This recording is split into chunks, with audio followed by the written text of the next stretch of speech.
Hi everyone, and welcome back to FANG Friday. This is Ross Healy, the Chairman of Strategic Analysis Corporation and the Senior Portfolio Manager at McNichol & Associates Asset Management.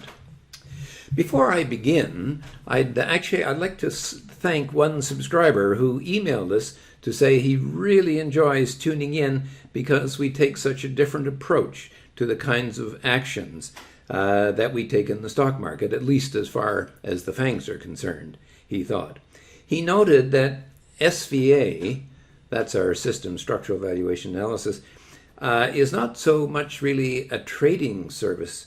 It's kind of more of an investment service, and one in which, in particular, it attempts to minimize the risks in one specific kind of portfolio, of course, which are the FANGs.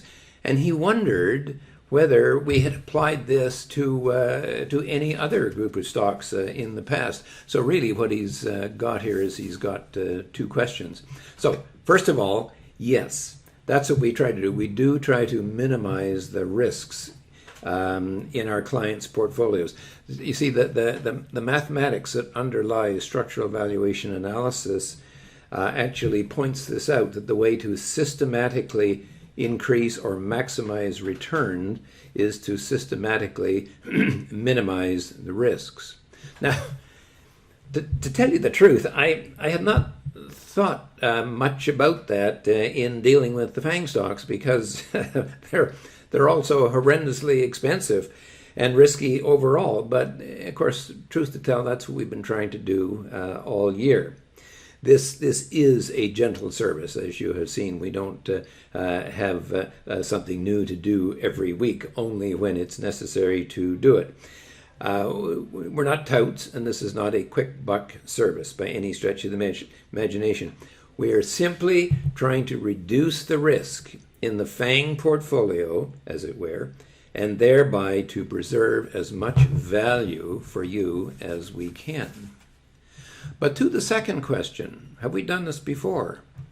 Yes. In our early days, we ran a paper portfolio of the Dow 30 stocks, and we rebalanced it quarterly only, not weekly like we do here, but quarterly only.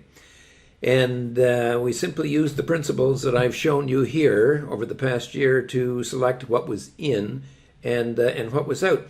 And that portfolio beat the Dow itself by 9% compounded over the 7-year period that we offered it. In my opinion, any person with half a brain who grasped the principles that I've showed you over the past 12 months could have done exactly the same. Anyway, let's get to the FANGs this week. Although, before I do, I hope that you have all clicked on like for our offering. And if you are new to FANG Friday, just to remind you that if you click on subscribe, then you will be notified every week. And of course, it is free. It's not really a subscription at all. Okay, so let's go and turn to the FANG stocks themselves and see what's been going on. Well, not much we can say about Amazon, is there? It's just we had a buy on it some while ago when the stock broke out, and it's just been kind of sitting there, oozing very, very, very slowly higher. Obviously, when if you look over here on the right, when you've got a fair market value that's 79% lower than the current price, and you've got a PE ratio of 91.28, this is not what I would call screaming value.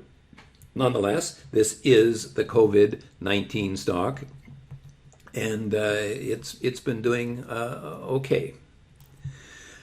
Facebook, well, remember we had been looking at Facebook for a little while, and when it sort of came right up to its mid-super growth price, the MSG price, that's 5.5 times book value. And then last week it broke out and kind of ran away up about 10% or so. But something really interesting has happened, and by the way, happens very, very frequently when we get breakouts. We saw that, well, let's just go back to to Amazon. It broke out and then it pulled back. You see that? It pulled right back to the breakout point. Well, it looks very much as if Facebook is doing the same thing. Nice breakout, nice little run, but a kind of a, hey, are you sure you mean this? And so a kind of a pullback to the to the break point, to as if to sort of confirm the breakout. Alphabet, well, Alphabet just keeps banging on the I don't know whether it's a glass ceiling or whether it's an iron ceiling, but so far Alphabet has not been able to break through. And as I said, when the stock originally got there, should we hold or should we sell? And I said, quite frankly, I would take my money off the table and wait to see whether it can actually break out or not. Apple, well, Apple's, it's getting kind of late in the day. The HB3 price, which is 16 times book value, that is a very, very, very long-term high for the stock. And let me tell you, if I haven't told you before, but the market has a memory.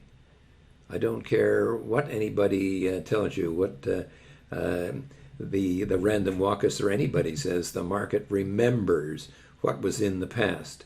And I'd be rather concerned to say that I think that Apple might be remembering that the HB3 may be about it. So I would be very cautious about this stock. Well, certainly getting there. Microsoft, well, Microsoft, it was going great guns, but it's kind of like rolled over a little bit. Now it's in no man's land. It's far, far, far away from its breakout point at HB1, but it still has a few dollars to go before it reaches our target of HB2, which it almost reached. Okay, almost reached just before the COVID-19 bear market kind of set in. So it's got a ways to go yet, and we bought it here, so we're going to hold it and cross fingers and hope that the stock finishes its job. Nvidia right up against resistance and just won't go any higher. Now the stock has kind of set back a little bit. Now maybe it's kind of checking back to see whether it really means that it's not going to go through, but so far no confirmed buy on Nvidia. And of course Netflix. Wow, well, we've been looking at Netflix for a long while, and it had just been banging up against its HB4 price, which is 20 times book value, and it just wouldn't break out. Now, I showed you last week that Disney had indeed broken out, but I suspect that the dynamics are probably now quite different. In other words, Disney is now looking forward to things being open again, whereas Netflix, in point of fact, is a COVID-19 stock.